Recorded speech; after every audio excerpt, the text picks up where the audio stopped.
Another year, another first for our handmade business.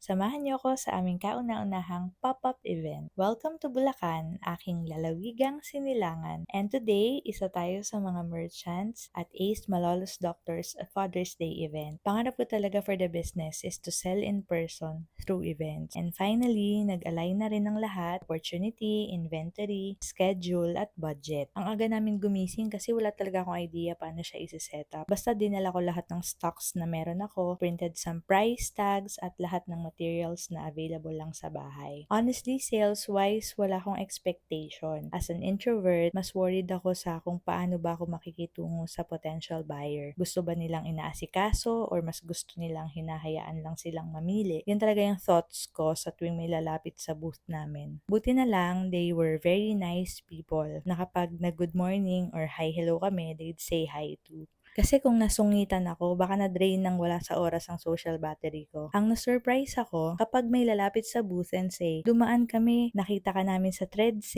or nagtitingin na ako online ng products mo pero naisip kong bumili na lang in person. Like, girl, wala kasi ako masyadong mukha doon. And now, we're talking face to face. Nahihiya na ako. What I mostly enjoyed ay na-fulfill ko talaga yung pangarap kong maging cashier. Pindot-pindot sa calculator, tapos pag cash, magsusukli. Ang saya ng inner child ko. Lalo pat sa akin talaga mapupunta yung pera. Okay, go mommy, pili ka lang dyan. Patunayan mong wide ang range ng target market ko. Charot, biyanan ko yan. Nagpanggap na customer ko para maka-attract ng customers. Pero in reality, dun bumili sa katabi naming booth. Ba't naman ganun Rate ko yung experience na 10 out of 10. Una, di kami talo. Pangalawa, ang swerte namin sa mga naging co-merchants namin. Hindi kami nainip sa dami ng kwento, tips, and even opened more opportunities for us. Sulit yung preparation at puyat. E di paano? See you on our next pop-up?